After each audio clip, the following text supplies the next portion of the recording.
नमस्कार दोस्तों, आप सभी लोगों का कहानी के इस एपिसोड में फिर से स्वागत है। मैं अभिषेक शुक्ला आज आपके सामने फिर से एक नई कहानी लेकर उपस्थित हुआ हूँ। दोस्तों, आज की जो कहानी है वो बहुत ही दर्दनाक है, आपको झकझोर के रख देने वाली है। आप सुन रहे होंगे कि देश भर के डॉक्टर वो हड़ताल पर चले गए हैं। उनकी कुछ मांगे हैं और जो मांगे हैं मैं आपको बताऊंगा तो आपको भी लगेगा कि वो जायज़ मांगे हैं। वो अपनी सेफ्टी के बारे में आज डिमांड कर रहे हैं। जो डॉक्टर हम लोगों की जान बचाते हैं, आज वो खुद अपनी जान, अपनी सेफ्टी के लिए रोड पर आ गए हैं। दोस्तों, ये जो कहानी है, ये कहानी शुरू होती है डॉक्टर आज जो हड़ताल पर हैं, उसके पीछे की जो कहानी है वो शुरू होती है 8 और 9 अगस्त की दरमियानी रात से। दरअसल 8 और 9 अगस्त की दरमियानी रात को कोलकाता में एक जगह है श्याम बाजार। श्याम बाजार में ही एक स्थित है एक हॉस्पिटल जिसका नाम है राधा गोविंद कर मेडिकल कॉलेज, या इसको आरजी कर कॉलेज भी कहा जाता है। इस कॉलेज में एक ट्रेनी डॉक्टर रहती है जो कि बहुत ही मेहनत से, बहुत ही मुश्किलों से नीट की परीक्षा क्वालिफाई करने के बाद वो एमबीबीएस करती है। एमबीबीएस करने के बाद में पीजी की डिग्री लेने के लिए इस कॉलेज में उसने एडमिशन लिया था और यहीं पर वो पढ़ाई कर रही थी और एज ए ट्रेनी डॉक्टर वो सर्विस भी दे रही थी। इस 8 और 9 अगस्त की दरमियानी रात को अगर आपको याद हो तो नीरज चोपड़ा का मैच था ओलंपिक का, जिसमें वो सिल्वर मेडल लेके आए। और जो भी खेल प्रेमी हैं, मुझे उम्मीद है कि वो उस दिन ये मैच नीरज चोपड़ा का देख रहे होंगे। और उसी समय ये घटना, उसी दिन ये घटना, उसी रात ये घटना कोलकाता में हो जाती है, जो कि बहुत ही दर्दनाक है।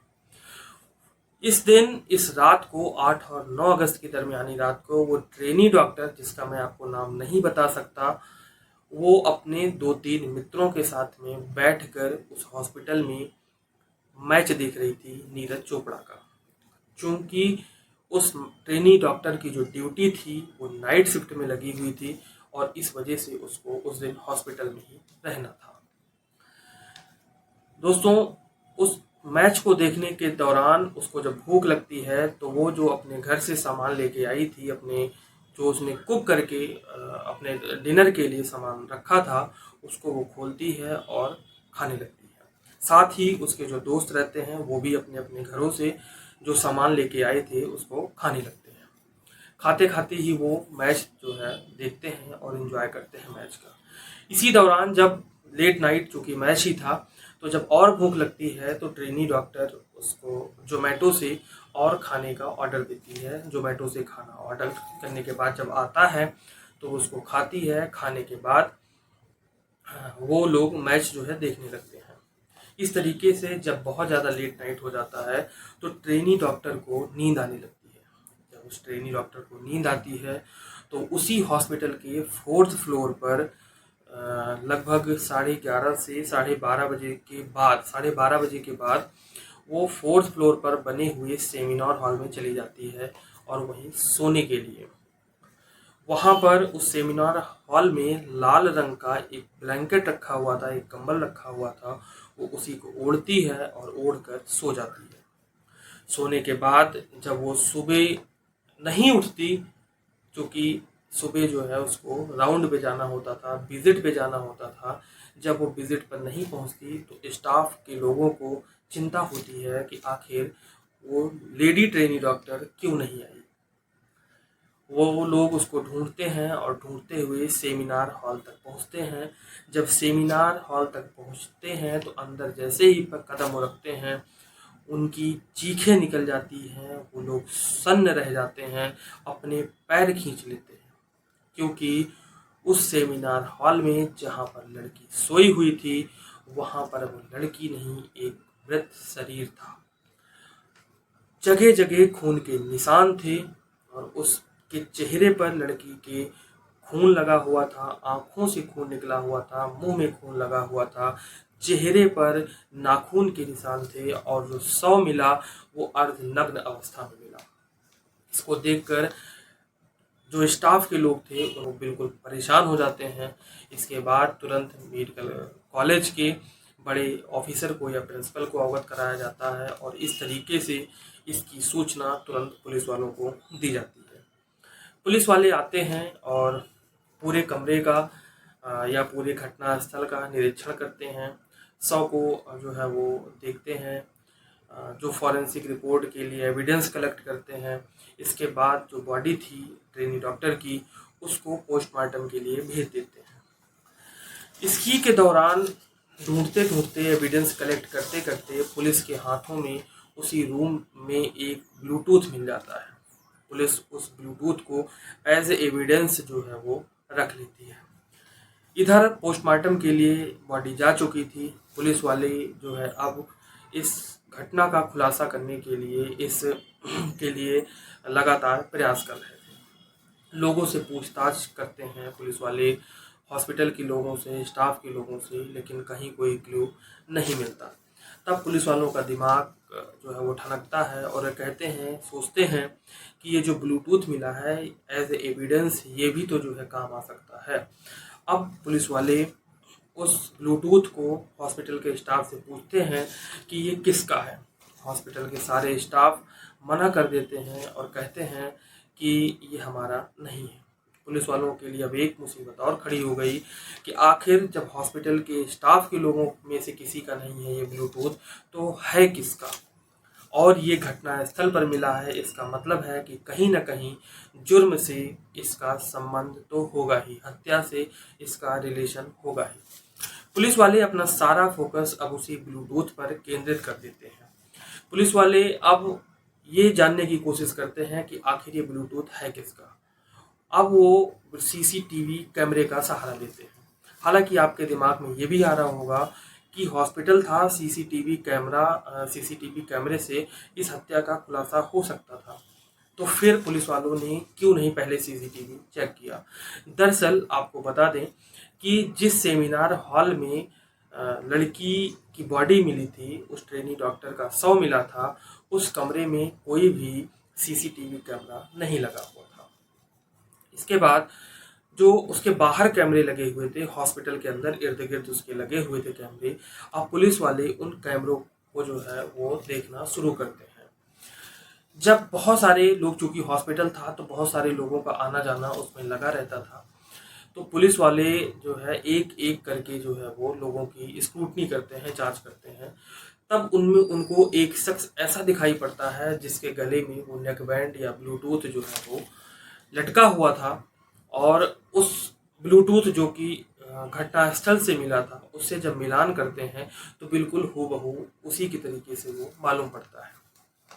पुलिस वाले उस फोटो को, उस व्यक्ति को जूम करते हैं। जूम करने के बाद में हॉस्पिटल के स्टाफ से पूछा जाता है कि यह व्यक्ति कौन है।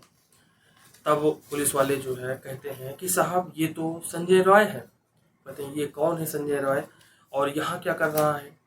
तो कहते हैं ये तो जो है सिविल वॉलंटियर है और इस वजह से इसका जो है हॉस्पिटल में आना जाना लगा रहता है, बेरोक टोक आता जाता है, कोई जो है इससे दिक्कत नहीं होती।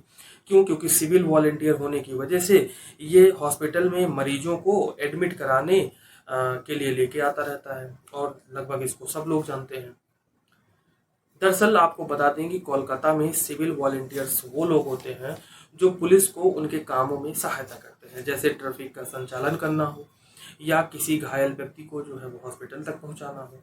तो ये सिविल वॉलंटियर था और ये पुलिस को उसके कामों में मदद किया करता था। हालांकि ये परमानेंट नहीं, टेम्परेरी बेसिस पर ही जो है लगा हुआ था, टेम्परेरी ही था। पुलिस अब इस व्यक्ति का मोबाइल नंबर लेती है हॉस्पिटल के स्टाफ से और इसको जीरो इन करने की कोशिश करती है।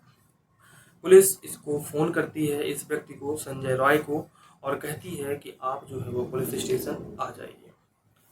संजय रॉय अगले दिन यानी कि 9 अगस्त को पुलिस स्टेशन पहुंचता है। पुलिस सबसे पहले क्या करती है कि उस ब्लूटूथ को ऑन करती थी। हालांकि वो ब्लूटूथ जो है वो एक तरीके से करिए कि थोड़ा सा टूटा फूटा ही था। उस ब्लूटूथ को पुलिस वाले किसी तरीके से ऑन करते हैं और संजय रॉय से कहते हैं कि आप अपना मोबाइल निकालिए। मोबाइल जब संजय रॉय निकालता है तो पुलिस वाले उस मोबाइल का ब्लूटूथ ऑन करते हैं। और ब्लूटूथ जैसे ही ऑन होता है, उस फ़ोन का उस जो एविडेंस के रूप में ब्लूटूथ या नेकबैंड मिला हुआ था वो तुरंत संजय रॉय के मोबाइल से कनेक्ट हो जाता है। अब कुछ सोचने और समझने की कोई बात ही नहीं थी। ये बिल्कुल साबित हो चुका था कि जो नेकबैंड मिला हुआ है घटनास्थल से वो किसी और का नहीं, उस संजय रॉय का है। पुलिस अब उससे सख्त लहजे में पूछताछ करती है तो वो अपना जुर्म स्वीकार कर लेता है। पुलिस उसको कोर्ट में पेश करती है और सारे एविडेंसों को दिखाती है। तब कोर्ट पुलिस को 14 दिनों की रिमांड के लिए भेज देती है। इसके बाद अब पुलिस जब पूछताछ शुरू करती है संजय रॉय से तो वो उगलता है कि उस घटना वाले दिन क्या हुआ था और कैसे हुआ था। वो बताता है कि दरअसल उसको शराब पीने की आदत थी। उस दिन घटना वाले दिन उसने रात में लगभग 11:30 बजे के आसपास उसने शराब पी। शराब पीने के बाद में उसको जो है वो गंदी फिल्में जो है वो देखने की आदत थी। पुलिस ने जब उसका मोबाइल खंगाला तो उसका पूरा फ़ोन जो है उन गंदी फिल्मों से भरा पड़ा हुआ था। शराब पीने के बाद में आरोपी संजय रॉय वो उन फिल्मों को देखता है। इसके बाद में उस हॉस्पिटल के पीछे वाले गेट से चेस्ट मेडिसिन डिपार्टमेंट में प्रवेश करता है। प्रवेश करने के बाद तो वो सेकंड और थर्ड फ्लोर पर टहलता है। इसके बाद अचानक उसकी नज़र फोर्थ फ्लोर पर सेमिनार हॉल में पड़ती है और वो देखता है कि सेमिनार हॉल में एक लड़की लेटी हुई है और उसके मन में अब गंदे विचार आते हैं। तो वो क्या करता है कि खूब रेकी करता है कि कहीं कोई उसको देख तो नहीं रहा है। अब धीरे धीरे दबे कदम वो सेमिनार हॉल में प्रवेश करता है। वहाँ जाने के बाद वो लड़की के साथ दुष्कर्म करने की कोशिश करता है। इसके बाद वो ट्रेनी डॉक्टर इस चीज़ का विरोध करती है, हाथापाई होती है, फिर ये उसकी हत्या कर देता है, दुष्कर्म करता है, गलत काम करता है। इसके बाद ये वहाँ से भाग जाता है। भागने के पहले ये सबूत मिटाता है। सबूत मिटाने के बाद ये वहाँ से 9-11 हो जाता है। पुलिस जब इसके घर पर पहुंचती है, जब घर की तलाशी होती है, तब पता लगता है कि इसने हत्या वाले दिन जो कपड़े पहन रखे थे सबूत मिटाने के लिए उसको धोए, दीवालों से जो है खून के निशान थे उसको मिटाया। लेकिन कातिल कहते हैं ना कि कितना भी चालाक क्यों ना हो, एक ना एक जो है सबूत वो छोड़ ही जाता है। उसने जो है अपने जूते नहीं धोए, उसने उन जूतों को नहीं छिपाया जिस पर खून के धब्बे लगे हुए थे। पुलिस जो है उन जूतों को अपने कब्जे में ले लेती है एज ए एविडेंस। इधर जो है वो पुलिस उसके बारे में जब और जानकारी जुटाने की कोशिश करती है तो पता लगता है कि जो आरोपी है वो बहुत ही गंदे विचारों का है। उसकी 4 शादियां हो रखी थी। 4 शादियों में से जो 3 पत्नियां थी वो इसके गंदे कृत्य या गलत कार्यों की वजह से इसको छोड़ के चली गई थी और जो चौथी पत्नी थी उसकी मृत्यु कैंसर से बीते वर्ष ही हुई है। पोस्टमार्टम रिपोर्ट जब आती है तो पोस्टमार्टम रिपोर्ट में जो पता लगता है वो बिल्कुल दंग करने वाला रहता है।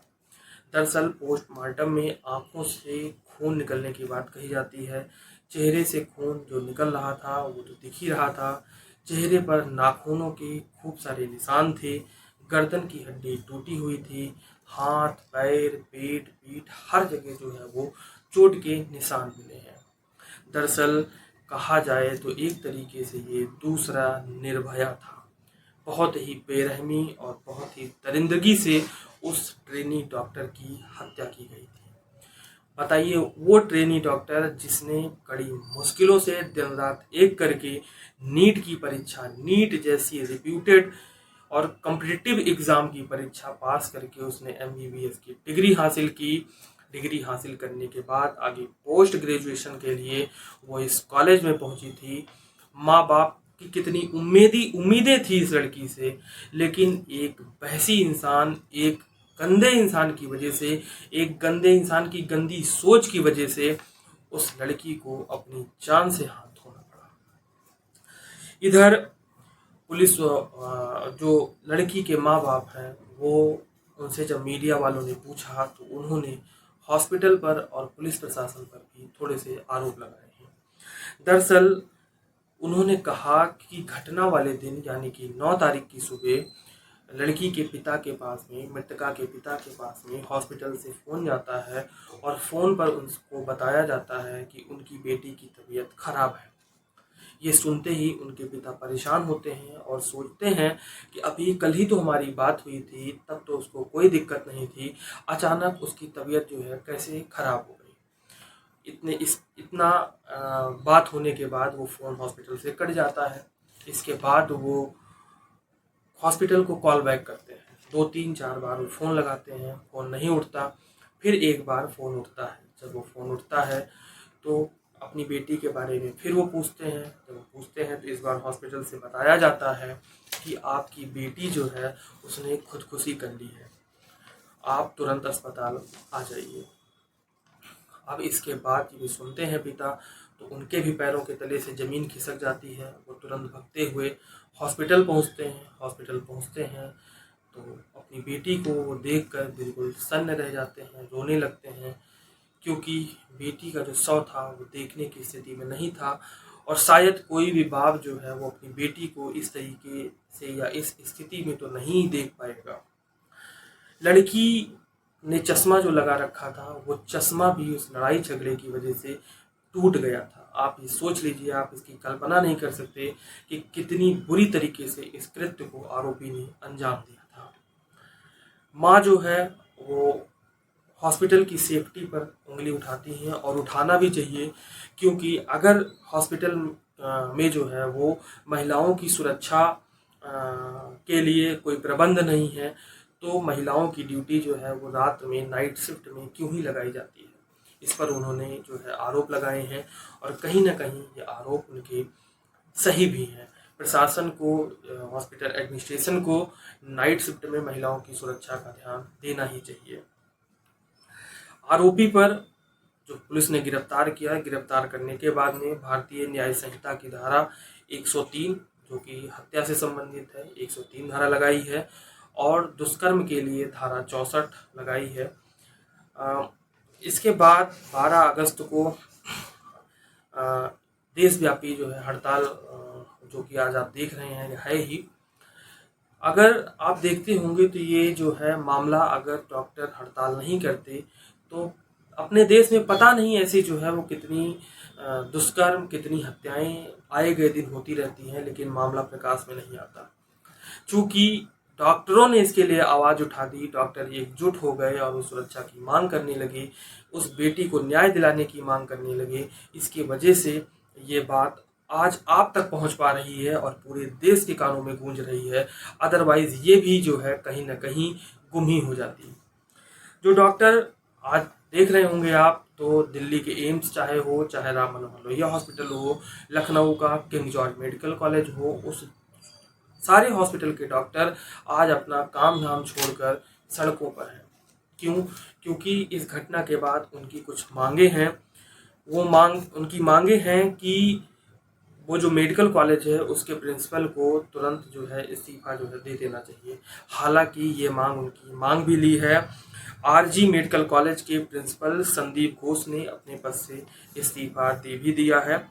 उनकी जो दूसरी मांग है वो ये है कि इसमें जो है कहीं ना कहीं इस घटना में या पुलिस की इन्वेस्टिगेशन में लूप होल है और जिस हिसाब से लड़की के साथ में दरिंदगी की गई है उसमें एक से अधिक लोगों के इन्वॉल्व होने की जो है संभावना है। इस वजह से वो सीबीआई से इस केस की जांच की मांग कर रहे हैं, या उनका कहना है कि जो कोई मौजूदा मजिस्ट्रेट हो उससे इस मामले की निष्पक्ष जांच हो। उनकी जो दूसरी मांग है वो ये है कि जो मृतक डॉक्टर है उस डॉक्टर के नाम पर किसी मेडिकल कॉलेज का नाम रखा जाए या किसी लाइब्रेरी का नाम रखा जाए। तीसरी जो उनकी मांग है वो ये है कि डॉक्टरों की सुरक्षा को लेकर जो है गवर्नमेंट वो आश्वासन दे और उसके लिए ठोस कदम उठाए। तो कहीं ना कहीं उनकी जो मांगे हैं वो जायज़ भी हैं। अब देखना ये है कि इसमें एडमिनिस्ट्रेशन क्या करता है। तो आज की जो कहानी है, मुझे लगता है कि हमने आपको बिल्कुल सविस्तार और कंक्रीट एविडेंसों के आधार पर, मीडिया रिपोर्ट के आधार पर और जो भी जहाँ से भी हमें जानकारी प्राप्त हो सकती थी वहाँ से हमने कलेक्ट करके आपको बताई। उम्मीद है कि आपको जो है शायद इससे कुछ ना कुछ अवेयरनेस मिली होगी। और इस कहानी को, जैसा कि मैं पहले ही आपको बता चुका हूँ कि मेरी जो कहानियाँ रहती हैं उनको सुनाने का उद्देश्य किसी भी व्यक्ति की भावनाओं को ठेस पहुंचाना नहीं है, बल्कि समाज के लोगों को जागरूक करना है, समाज के लोगों के अंदर अवेयरनेस फैलाना है, ताकि वो आने वाली जो है घटनाओं से, विपत्तियों से सावधान रहें और डटकर मुकाबला कर सकें। तो आज की कहानी में बस इतना ही। मैं जल्द ही एक नई वीडियो के साथ, एक नई कहानी के साथ आपके समक्ष फिर से उपस्थित होऊंगा। तब तक के लिए नमस्कार।